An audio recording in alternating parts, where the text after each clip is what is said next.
É só dar uma microfonia que eu esqueço tudo. Irmãos, nós estamos numa série. Agora eu estou sem retorno nenhum aqui. Nós estamos numa série intitulada Jesus e Nós. Amém? Vira uma pessoa que está do seu lado e diga assim: é muito bom ser Jesus e eu, mas é muito melhor ser Jesus e nós. Por que você está falando sobre isso, pastor? Porque muitas vezes, eu acho que é esse aqui que está dando microfone. Se você puder vir aqui e tirar ele um pouquinho, afastar um pouquinho, vai me ajudar. Isso, Marcão.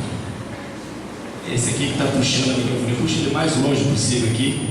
A gente quer se ouvir, mas eu quero que vocês também se ouçam aí, sem escutar esse grilinho no pescoço. Aí você pode deixar, tá tranquilo. Amém? Quando nós estamos falando sobre Jesus e nós precisamos entender alguns preceitos, algumas coisas, principalmente do que é a igreja e como é a igreja. Nós temos ministrado sobre os valores da igreja. Todos conhecem os valores da igreja? Quem não conhece? Quem nunca recebeu um desse aqui? Ó? Levanta a mão, o obreiro vai entregar para você. Pode levantar a mão, não tem problema não.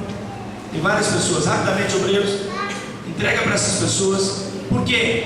Porque lá em janeiro nós distribuímos os valores da igreja. E hoje, e nessa série, nós estamos ministrando exatamente sobre esses valores. Nós, domingo passado, ministramos uma mensagem sobre queremos em coisas grandes, mesmo começando pequeno, falando de uma fé ativa, falando de entender aquilo que nós queremos e por que nós acreditamos. E hoje eu venho falar sobre algo que está aqui também, mas que está muito mais aqui dentro e muito mais dentro da Bíblia Sagrada, para entendermos e compreendermos o que é que Deus tem, o que é que Deus quer e o que é que Deus busca para nós. Por que você diz assim, pastor? Deus busca, sabe? Porque a Bíblia diz que Deus busca corações estejam abertos para Ele, estejam disponíveis para Ele. E essa noite o Espírito Santo de Deus me traz uma mensagem ao coração para falarmos sobre algo que eu citei semana passada e algumas pessoas até me perguntaram, mas não entenderam. Capítulo número 4 diz: nós somos contribuintes e não os consumidores. Nós somos contribuintes, mas não os consumidores. E aí você vai falar, pastor, você vai falar sobre oferta hoje? Não, irmão, pode ficar tranquilo, que essa contribuição não tem nada a ver com oferta. Abra sua Bíblia comigo em João, no capítulo 4, no versículo 31. Aqueles que não tiverem Bíblia, pode acompanhar no telão aqui atrás de mim. O texto bíblico está em João, capítulo 4, versículo 31. João, capítulo 4, versículo 31, que diz: e entre quanto todos acharam? Quem achou, diga: eu vou morar no céu. Quem não achou, diga: eu também vou, pastor, só não achei ainda. Pode acompanhar aqui no telão, então vamos lá. E entretanto, os seus discípulos lhe rogaram, dizendo: Rabi, come. Ele, porém, lhes disse: uma comida tenho para comer que vós não conheceis. Antes de eu continuar o versículo, eu quero dar um pouquinho da história do que está acontecendo aqui. Jesus estava se dirigindo a uma outra localidade, passando por Samaria. Ao chegar próximo à cidade de Samaria, os discípulos vão à cidade comprar comida porque estavam com fome, e Jesus fica na porta de Samaria, ou próximo a Samaria, onde uma mulher sai ao encontro de Jesus. Todo mundo conhece a história da mulher samaritana no poço, amém? E aí é nesse momento que os discípulos voltam e perguntam para Jesus: mestre, Rabi, comeu alguma coisa? Você já comeu? E Jesus, porém, lhes responde: uma comida tenho para comer que vós não conheceis. Então os discípulos diziam uns aos outros: trouxe-lhe porventura alguém algo de comer? Jesus disse-lhes: a minha comida é fazer a vontade de Deus, a vontade daquele que me enviou. Você pode repetir comigo? A minha comida é fazer a vontade daquele que me enviou e realizar a sua obra. Quando eu penso sobre esta palavra, quando eu penso sobre esse versículo, eu preciso compreender o que é que está na entrelinha disso aqui. O que é que Jesus está querendo passar aos seus discípulos? O que é que ele está querendo dizer quando ele diz: a minha comida é fazer a vontade daquele que me enviou? Jesus mais ou menos estava dizendo o seguinte: enquanto vocês tentam me satisfazer, o que me satisfaz é fazer a vontade do Pai. E talvez você diga, mas não está fazendo sentido para mim ainda, pastor. Eu não estou conseguindo compreender exatamente o que é que você está querendo dizer. Sabe por quê? Porque hoje nós, eu e você, somos a geração consumista. Eu e você somos a geração das coisas fáceis, do consumo fácil. Nós somos a geração em que está introduzido na natureza humana, e você pensa que é só agora, mas isso já acontecia, mas agora mais do que nunca está acontecendo, já está introduzido em nós essa questão de consumir. Nós mais consumimos do que contribuímos. É interessante você pensar que esses tempos estava tendo uma campanha das sacolinhas de plástico, lembra disso?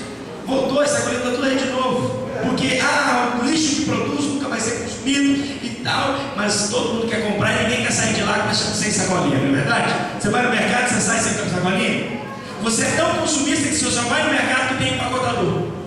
Você não quer empacotar suas próprias compras. É interessante você pensar sobre isso, porque nós somos uma geração consumista, e está na natureza humana não só ser consumista, mas ser egoísta, ser querer as coisas. E é importante você entender que não é uma coisa que você ensina. Eu não cheguei para o Caleb um dia e disse assim: Caleb, agora vamos aqui, eu vou te dar uma lição. Eu vou te dar esse brinquedinho e você vai segurar ele. E aí, Caleb, com 2 anos. E aí, Caleb, quando chega um amiguinho perto de você e ele quiser pegar seu brinquedo, você vai falar assim: não é meu! Eu não precisei ensinar. Na primeira oportunidade que ele teve de demonstrar isso, estava na natureza dele de dizer: isso é meu, é meu, é meu. E nós fazemos isso todos os dias. Nós fazemos isso. Mas como que isso é introduzido a nós? E como é que chega até nós aqui agora? É interessante que as gerações vêm mudando, as coisas vêm mudando, e cada vez mais você vê o consumismo entrando e entrando e entrando. E nós hoje quase que estamos vivendo uma igreja consumista, em muitos casos. É importante pensarmos sobre isso. É importante compreendermos que a situação atual é tudo fácil hoje, não é fácil demais? Se você quer comer e não tem dinheiro, você vai ali no restaurante aquilo e pega 2 ovos, um pouquinho de arroz, dá R$3, R$4, você não tem muito dinheiro, você come. Pastor, onde tem aqui na esquina? Tem. Eu me lembro que a primeira vez que eu entrei num restaurante que podia comer à vontade, eu me lembro, em Irati não existiam essas coisas. E quando meu pai foi a Ponta Grossa numa reunião de obreiros, os obreiros levaram a gente lá, a reunião de pastores, vamos levar os pastores comer no restaurante. Vamos na primeira vez que eu para você ter uma ideia, acho que eu devia ter uns 6 anos, 7 anos, eu lembro do nome do restaurante até hoje: Papai Gogo. E quando o meu pai e a gente entrou lá dentro e falou: e agora, o que é que a gente vai fazer? Não, agora vocês podem ir lá e se servir à vontade, lá à vontade. O que eu quiser comer, é o que quiser comer. E ainda vai vir uns homens com os espetos assim, ó. É espeto corrido. Sabe o que é espeto corrido? Que eles vêm rapidinho, põe, já sai correndo, vai para outro, põe, já sai correndo. Espeto corrido. Churrascaria. Rodízio. A primeira vez que eu comi, eu me lembro. Irati não tinha. Nas cidades grandes começaram. E aí você diz: pastor, mas isso é... Não, eu fui estudar isso para trazer essa mensagem. Sabe quando que foi introduzido no Brasil o buffet aquilo? No final dos anos 80. Final dos anos 80. Antes disso as pessoas não conheciam, só conheciam o restaurante de pedir à la carte, ou restaurante em que você pudesse, você pedia especificamente o que você queria comer. Agora não, você vai lá e você tem toda uma variedade de coisas que você quer e que você pode, e que você pode estar à sua mão e está ali. E aí você diz assim: mas o mundo está assim? Não está. É interessante que as notícias e as propagandas na televisão são assim: bem, amanhã não compre nada hoje.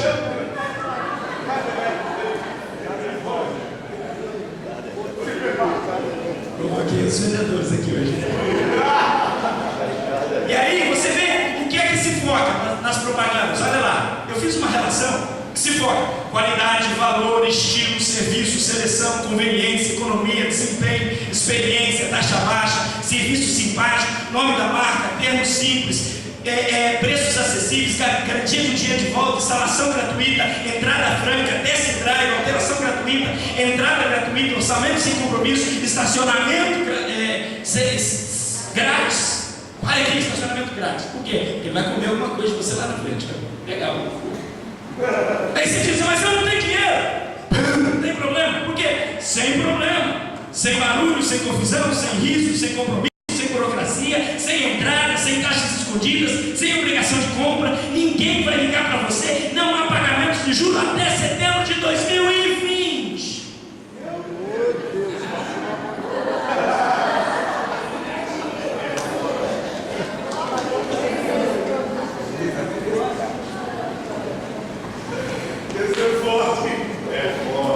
O mais engraçado é aquele que virou você: não esquece de pegar o seu brinde gratuito. Um clássico, luxo, design personalizado, prestígio, de alta qualidade, prêmio único, caneta esferográfica. É sua. Você não precisa nem comprar nada, é sua. É a nossa maneira de dizer para você obrigado por ter entrado aqui na nossa loja hoje. Essa é boa. Gostou? E sabe o que é interessante? Nós trouxemos essa mentalidade para dentro da igreja. Nós trouxemos essa mentalidade para dentro da igreja. A gente entra aqui e diz: o que é que tem hoje? Serve a mesa para mim. Põe aí, o que é que eu vou apreciar nesse lugar? Tem picanha? O que é que tem para mim hoje aqui? Será que tem 1, 2, 3, 4, será que tem umas 5 bênçãos para mim aqui hoje? Será que de alguma forma eu saio daqui com alguma coisa hoje? E em muitos casos, isso não se assuste, mas em muitos casos eu tenho ouvido pessoas falarem assim: olha, eu não consigo achar uma igreja que atenda às minhas necessidades. Eu não consigo. Nenhuma igreja atende às minhas necessidades. Sabe por quê? Porque a igreja não foi instituída por Deus para atender às suas necessidades. E entender isso, compreender isso, é muito forte. É por isso que um dos nossos valores, é o que eu vou ministrar para você hoje, é: nós somos consumidores, ou nós não somos consumidores, somos contribuintes. Para entender isso, para compreender isso, nós precisamos entender uma coisa muito maior. A igreja, no conceito divino, no conceito de Deus, a igreja de maneira nenhuma ela é eu, ela não é, ela é as 4 paredes, ela é eu e é você. Ela não é material, ela é físico, ela é alma, ela é corpo que está aí aqui nessa noite. Essa é a igreja de Deus. Você é a igreja de Deus. A igreja, ela não existe para nós, ela não foi criada por Deus para nós. A igreja, nós, eu e você como igrejas, existimos para o mundo aí fora ver a luz que brilha em nós e poder seguir a esse Cristo que nós seguimos. Eu queria fazer um teste que eu fiz semana passada com vocês. Eu queria fazer um teste simples com vocês. Coloca para mim aí, Karina. Vamos supor que você tem uma escala de 1 a 10. 1 sendo consumidor, 10 sendo contribuidor. Agora deixa eu te dar algumas dicas sobre essa tabela. Primeiro, não aponte 10, porque não tem ninguém com argolinha aí na cabeça. Tem alguém com argolinha na cabeça? Então você não é totalmente contribuinte. Mas também não aponte 1, porque consumidor é meio que filho do cão, né? Só quer consumir, só quer gastar.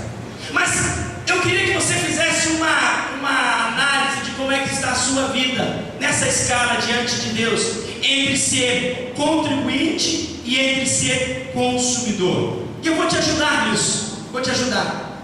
Você chega na igreja e você não está preocupado com nada.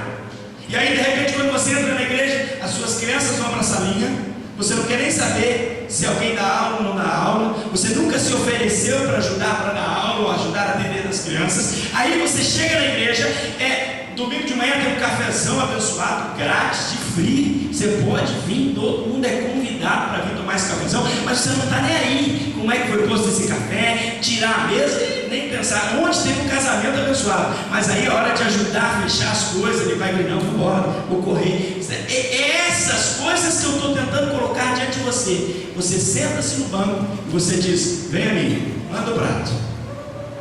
Mas você não contribui com nada. Se você é essa pessoa, não coloque 1, coloque 2, 3. Mas se você de alguma forma ajuda a obra do Senhor, a igreja do Senhor colocada neste lugar, eu queria que você aumentasse um pouquinho essa escala. Nessa escala de 1 a 10, em que ponto que você está? Faça uma análise de contribuição para as coisas de Deus. Um exemplo clássico: a igreja tem um evangelismo no sábado, as pessoas, os irmãos saem aqui 7 horas. É incrível, porque quando você chamar aqui para um culto de campanha, que vai ter um profeta, que vai revelar a sua vida toda, que vai dizer quem você é, seu CPF, sua carteirinha e tudo mais, enche a igreja. Mas se eu disser que, olha, vamos ter aqui uma reunião de oração, e depois da oração nós vamos sair evangelizar, sabe quantos aparece? 5. O irmão dirigente mais 1, o Pai, o Filho e o Espírito Santo.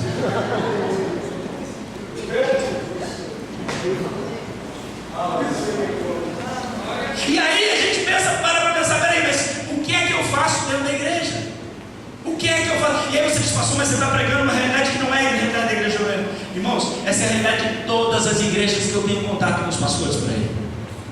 Não sou só eu que vejo isso. Todos os pastores, eu converso com pastores, e mais a gente vê com crentes consumistas dentro da igreja, querendo que venha a nós, mas nada de teu reino, nada de seja feita a sua vontade. E para entender isso, eu queria te dar só 2 tópicos nessa noite. O que é que você foi chamado para fazer dentro da igreja do Senhor? Primeiro, Deus te chamou para servir na igreja. Vira para a pessoa que está do seu lado e diga assim: Deus te chamou para servir na igreja. Nunca foi a intenção de Deus que a igreja fosse um prédio, um edifício. Para entender isso, a gente precisa compreender a história da igreja. Não, a igreja por 300 anos nunca foi um prédio, nunca foi um estabelecimento, nunca teve um CNPJ, nunca teve nada formalizado. A igreja era nas casas, era por baixo dos panos, porque quando a igreja surgia e aparecia, ia lá quem tivesse no governo e matava os crentes, e colocava lá na grande arena de Roma, para os leões ir lá e comer os crentes e devorar os crentes. E era essa a história da igreja, até que no ano 313, um determinado imperador chamado, alguém sabe? Constantino, diz: não, a partir de agora a igreja existe.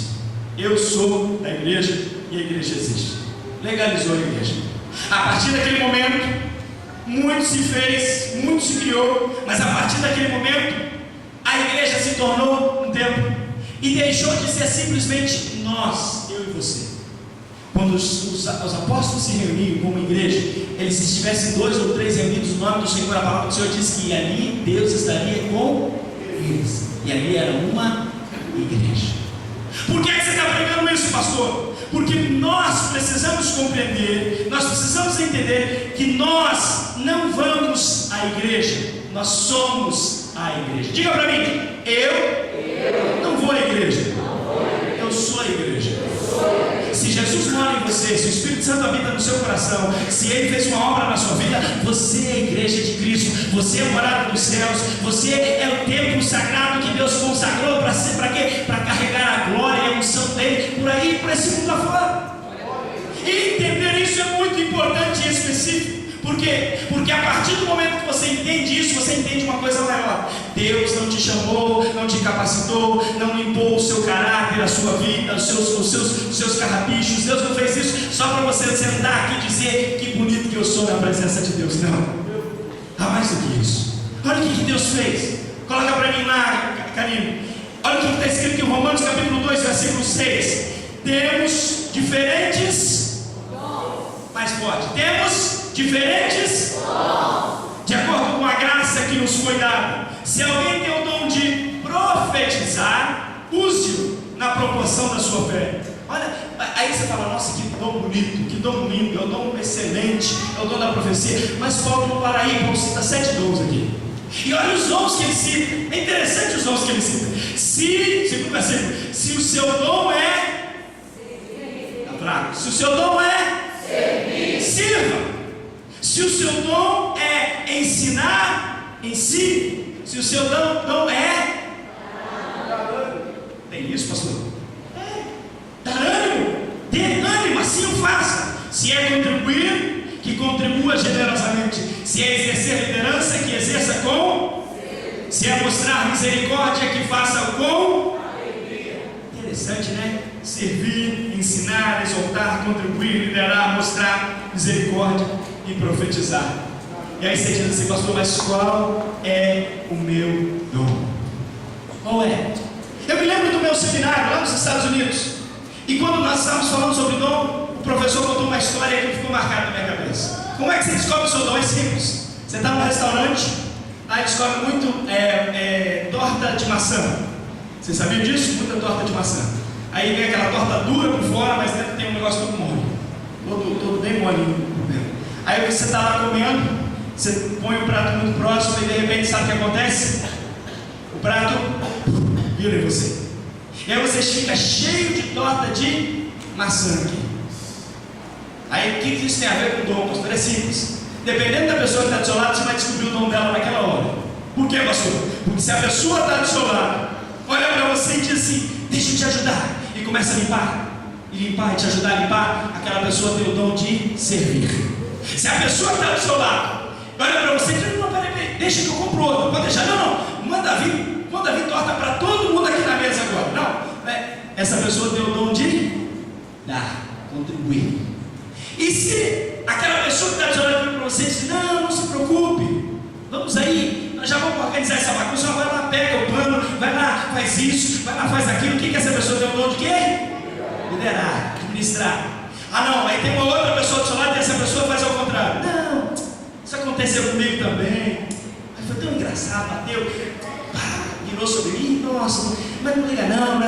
Essa pessoa tem o dom de quê? Encorajar. Aí uma quarta pessoa vira sobre ela e ela diz, sinto muito, nossa, que coisa triste. Misericórdia. Uma misericórdia. Aí uma quarta, uma quinta, uma sexta, já perdi a conta, vira para você e começa assim, bom, é que você sabe, né? Tem uma maneira certa de comer a torta.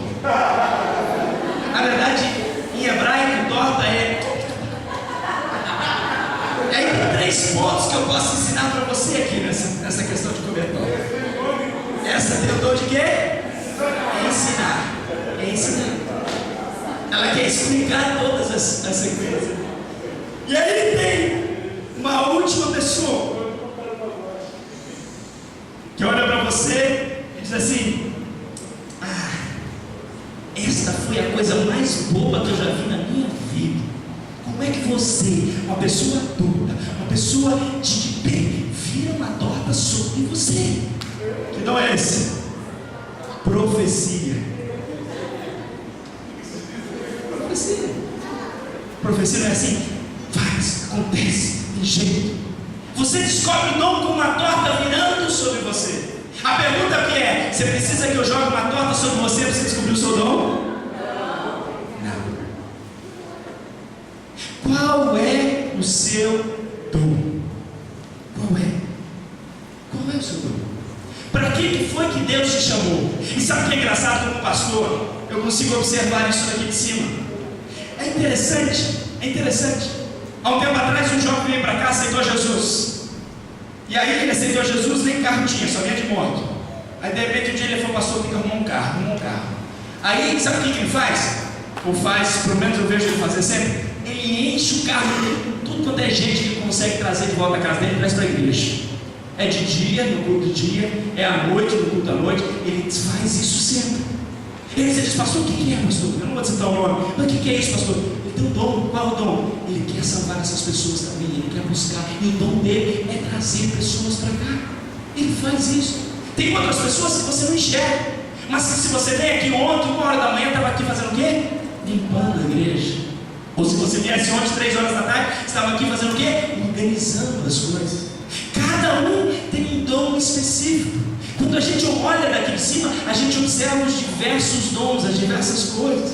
Aí você entende assim, diz assim, pastor, mas por que acontece isso? Porque a obra do Senhor ela não é feita pelo pastor e pela pastora. A obra do Senhor é feita pela igreja do Senhor que está neste lugar. O problema é que você precisa entender qual é a sua posição de encaixe nesta obra. Porque que é que Deus te chamou, porque muitas vezes a gente tende a pensar, que nós assembleanos, eu me coloco nessa, tende a pensar que a única função na igreja é pregar ou cantar, é pregar ou cantar, é pregar ou cantar. Deixa eu te dizer uma coisa, é o pior lugar para estar no domingo à noite, é pregando, sabe por quê? Porque todos os olhos estão sobre você, e você não pode nem pensar em falar besteira, e você não pode falar nada de você, porque a palavra tem que ceder, e se você não tiver com um fiozinho na barriga na hora de falar, você está falando de você, e aí você precisa descer aqui, descer e se humilhar e dizer: Senhor, que não seja eu, mas que seja tu, que seja a tua presença, que tu possa estar aqui.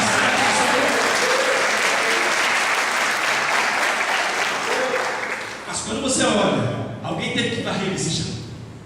Alguém teve que varrer. Eu cheguei aqui hoje e tinha uma abnegada irmã varrendo a igreja. Alguém mandou ela fazer? Não, sabe por quê? Porque tem coisas que não precisa mandar você fazer. Você sabe que Deus te deu dons específicos para tantas coisas. A pergunta que eu te faço é: será que você entende que Deus te chamou para servir na sua igreja? Será que você consegue compreender que Deus te chamou para algo específico aqui, neste lugar? Tem tantas coisas que a gente precisa. Tem tantas coisas que a gente precisa fazer. Talvez, esses tempos atrás ali, a gente teve um problema, estourou o cano na cozinha, e aí eu falei: meu Deus, tem que chamar um bombeiro. Aí o irmão falou: não, eu sou bombeiro, mas pode deixar que eu resolvo. E resolveu, né, irmão Vival? E resolveu.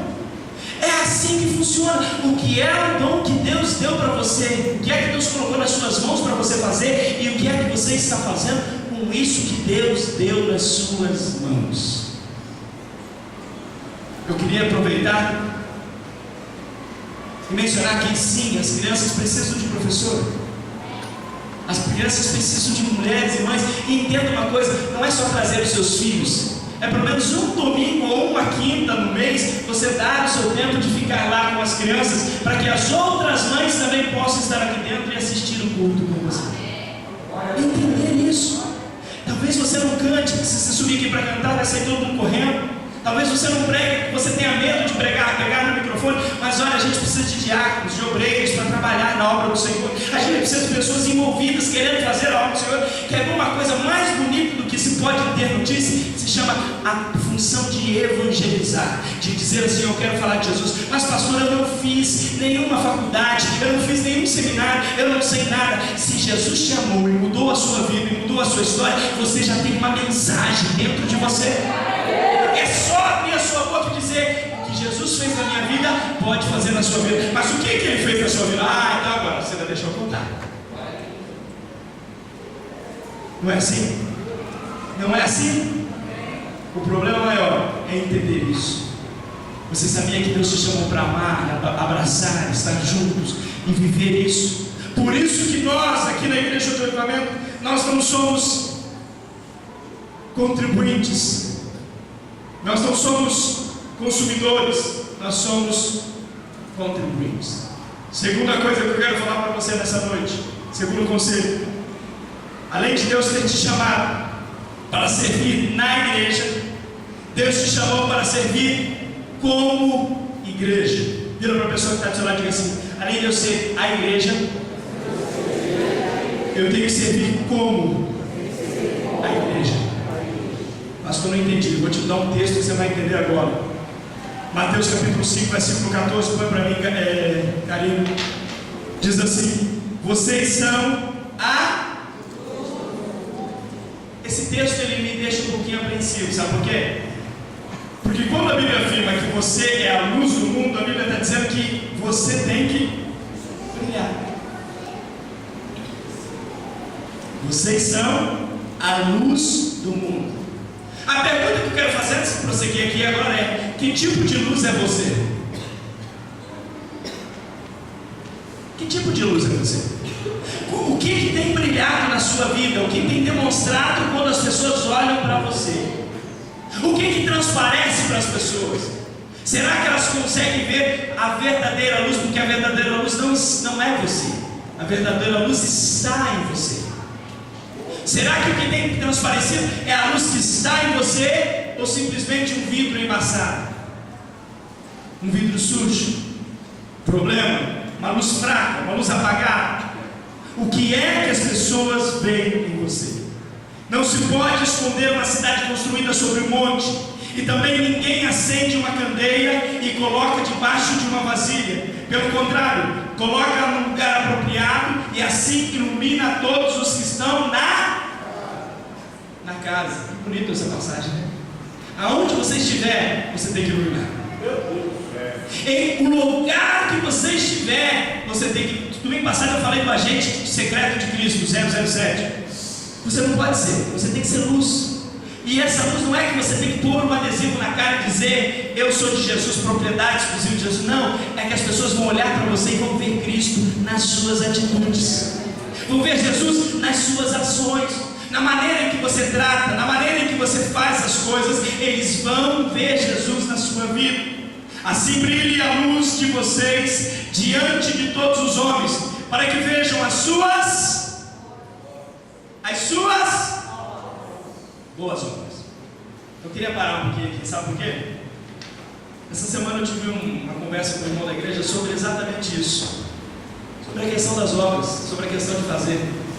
E uma coisa que o crente precisa entender é: você não faz boas obras para ser salvo, mas depois que você é salvo, você tem que fazer boas obras. Você consegue entender isso? Você não faz coisas boas para chegar ao céu, mas depois que você recebeu sobre você a salvação, você precisa exercitar o que Cristo é na sua vida. O que Cristo fez? Cristo amou, Cristo consolou, Cristo esteve nesse mundo. E o que você faz? Quando a pessoa chega perto de você e te irrita, o que é que você faz? Você quer...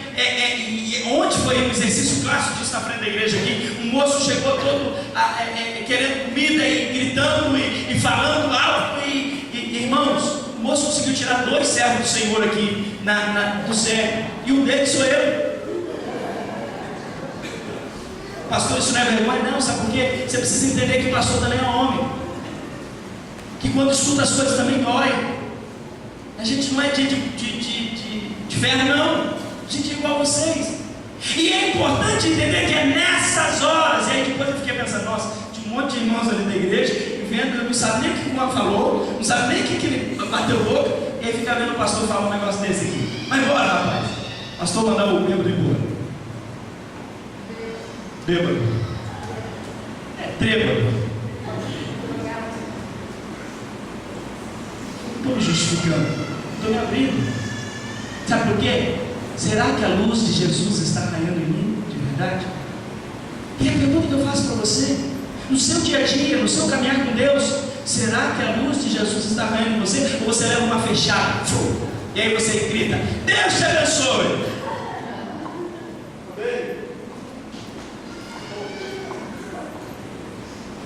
Ou você nem tem o adesivo da igreja de Avamento lá atrás? Por quê, pastor? Porque eu digo: eles estão doidos. Aí uma mulher fala: ih, é da igreja ali, ó. Como é você? Como é a luz que brilha em você?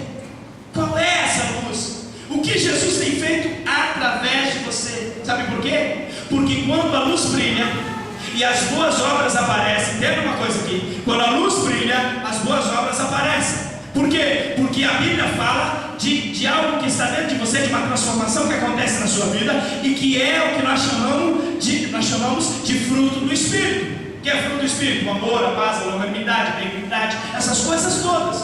Quando isso aparece, presta atenção, o que tem que acontecer logo em seguida está nesse versículo. Olha o que diz no final: e glorifiquem ao Pai de vocês que estás no céu.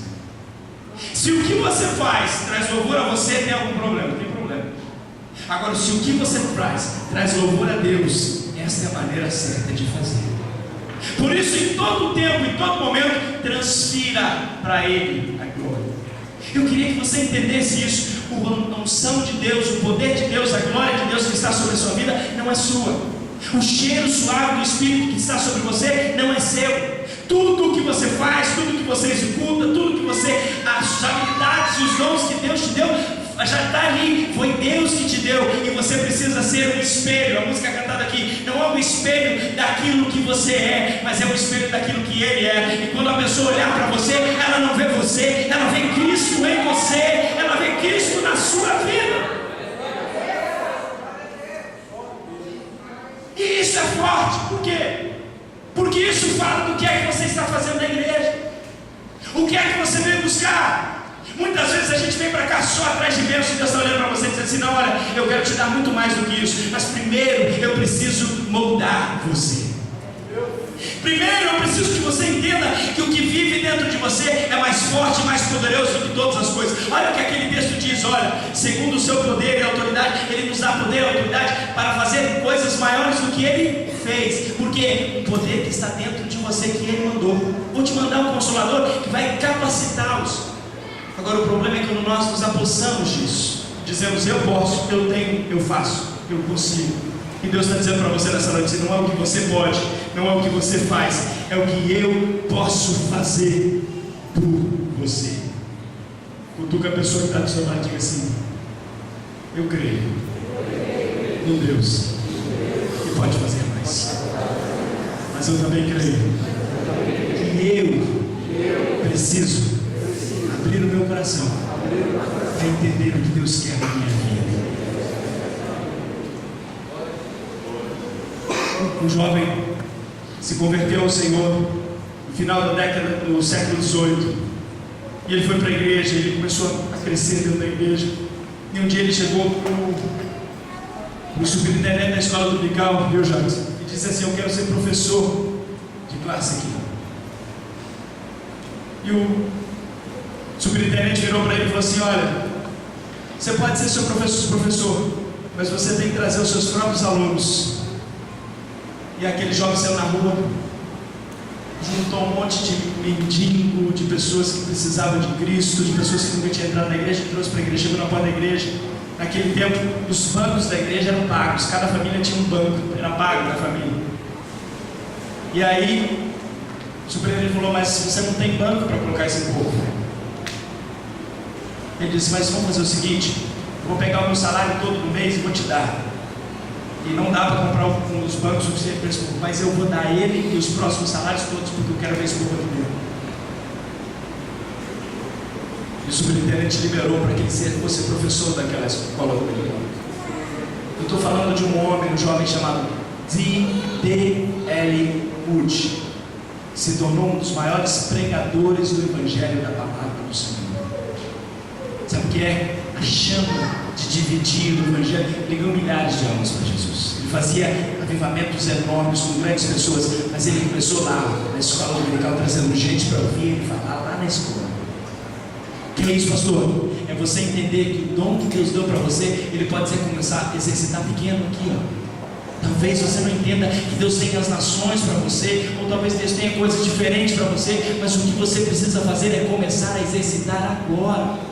Agora, não perca tempo, use os seus recursos, use o que você tem, faça o que você pode enquanto há tempo de fazer todas essas coisas. Por que é que você está falando isso, pastor? Porque quando a gente olha e a gente vê essa situação dessas pessoas de rua, a gente vê a situação da cidade, a situação das coisas, a gente diz: não, olha, o governo é que tem que resolver esses problemas, o governo é que tem que fazer essas coisas, o governo é que tem que ajudar as pessoas em dificuldades, o governo é que tem que fazer isso. Nós esquecemos de uma coisa: o governo não é do homem, o governo é de Deus, e se Deus quiser começar a fazer aqui dentro deste lugar, Ele pode fazer. E aí você diz para mim: pastor, isso não é bíblico? É, põe para mim o texto.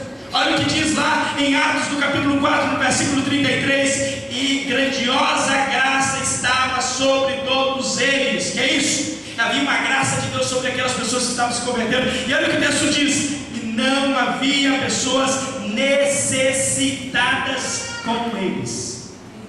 Que é isso, pastor? Só tinha rico na igreja de Atos? Não. Todos tinham tudo e tudo em... Será que Deus te chamou para fazer coisas grandes? E aí você diz para mim: pastor, mas o que é grande? Grande talvez seja ajudar o irmão que está do seu lado, que precisa da sua ajuda. Grande talvez seja adotar uma família, espiritualmente falando, e orar por ela. Grande talvez seja ganhar para Jesus as pessoas que estão em volta da sua casa, do seu lar, do seu trabalho. Grande talvez seja entender que tem coisas maiores e melhores que você pode compreender para fazer. Quando as pessoas olharem para você, elas vão dizer assim: eu não acredito no que ele acredita, mas eu acho bonito o que ele faz. Quando as pessoas olharem para você e disserem assim: eu não entendo por que é que ele faz, mas eu acho bonito o que ele faz, é sinal de que você está fazendo alguma coisa e está impactando as pessoas que estão no seu mundo. E você não precisa fazer para aparecer.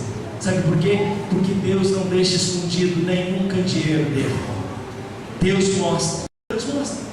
Por que você acha que esse texto está na Bíblia? Quando você faz as coisas por trás, Deus está trabalhando em você e através de você.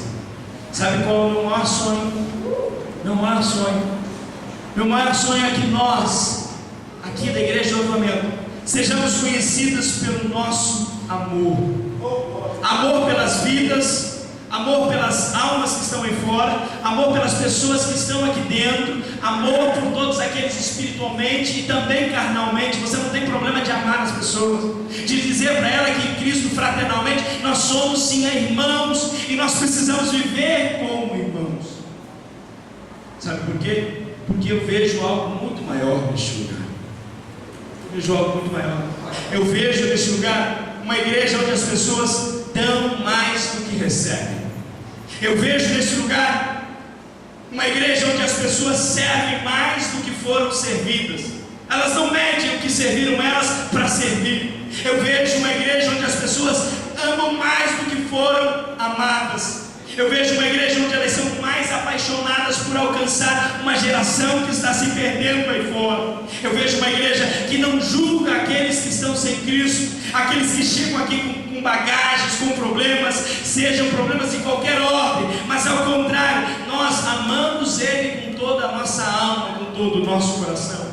Eu vejo uma igreja onde todo mundo usa os seus dons para equipar o corpo de Cristo e fazer aqui um trator aqui sobre essa cidade, sobre essa região, de bênçãos de Deus. Eu vejo uma igreja em que todos usam os seus dons para ser a luz do mundo colocada no texto que nós vimos nessa noite. Eu queria que você se colocasse de pé. Então é uma mensagem de muito glória a Deus, aleluia. Sabe por quê? É uma mensagem que faz você pensar, faz você entender o que você é e quem você é em Cristo Jesus. Por que é que Deus te chamou? Qual é a razão de você estar aqui dentro da Igreja do Avivamento? E eu tenho que te ser muito, mas muito sincero.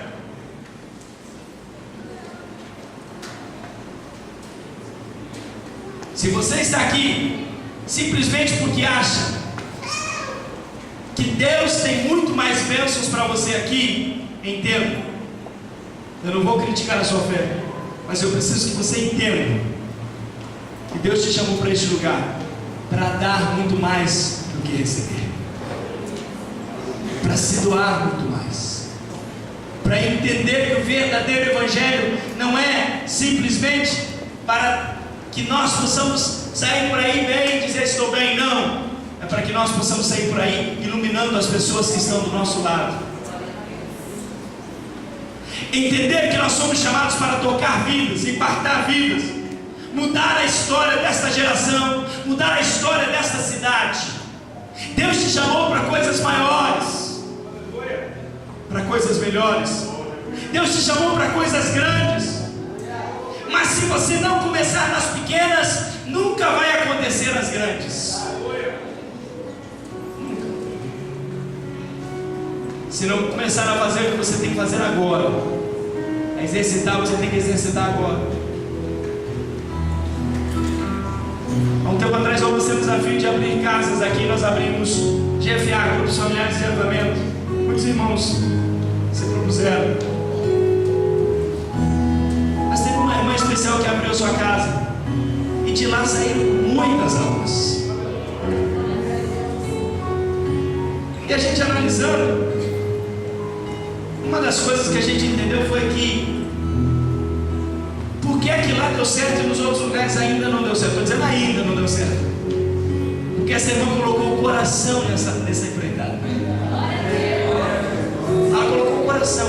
É isso que eu quero. Eu quero que minha casa seja uma porta de bênção para vidas que vão chegar aqui. E não tem dia ruim, dia mau, problema, dificuldade. Vamos lá. Sabe por quê? Porque o seu amor às almas e às coisas de Deus, ele tem que ser incondicional. Condicional é quando eu digo assim, não, quando tudo estiver bem, aí sim eu vou fazer algo do Senhor. Deus está olhando para você dizendo, não, você tem que fazer algo do Senhor mesmo quando tudo não vai bem.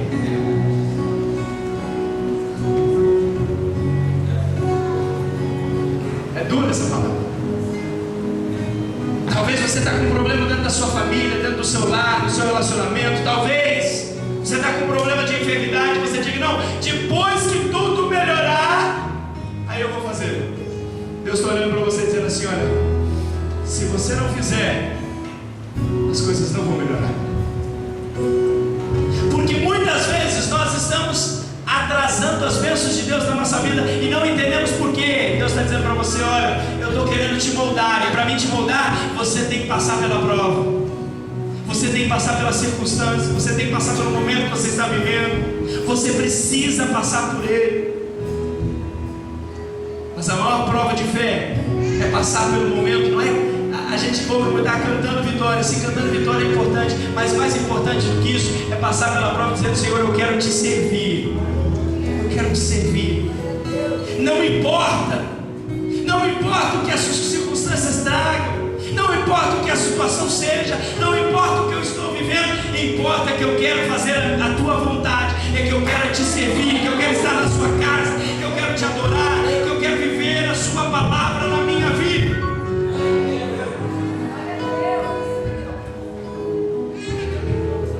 Eu queria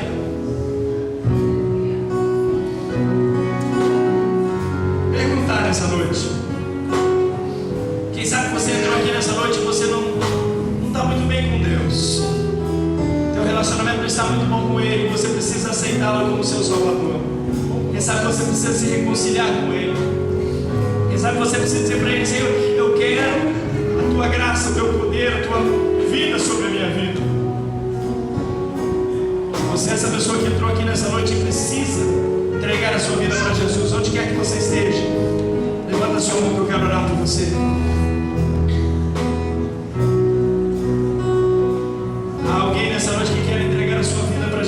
Aceitá-lo como único e suficiente Salvador da sua vida. Alguém que quer se reconciliar com Cristo, dizer, Senhor, eu quero ser seu. Há uma pessoa ali atrás.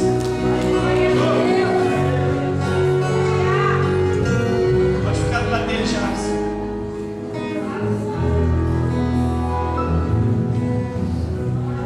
Há mais alguém? Há mais alguém? É engraçado porque a gente pensa assim, essa mensagem hoje não é de salvação, sabe por quê?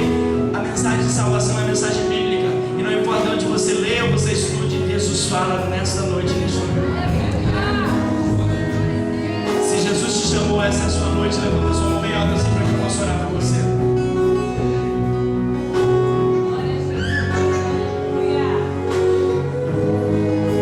Pode trazer, vem para cá. Vem para cá.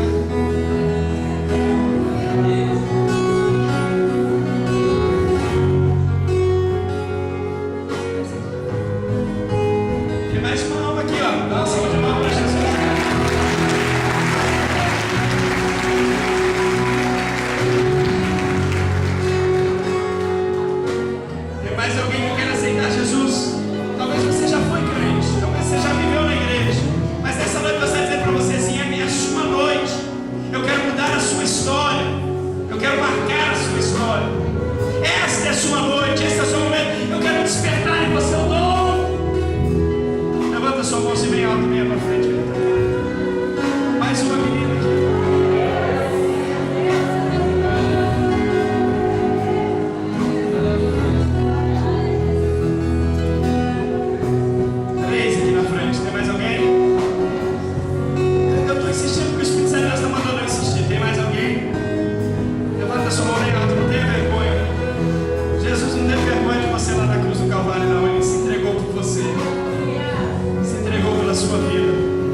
Santo de Deus, faz morada no meu coração. Me ensina o caminho que devo seguir. Jesus, Tu és o meu Salvador.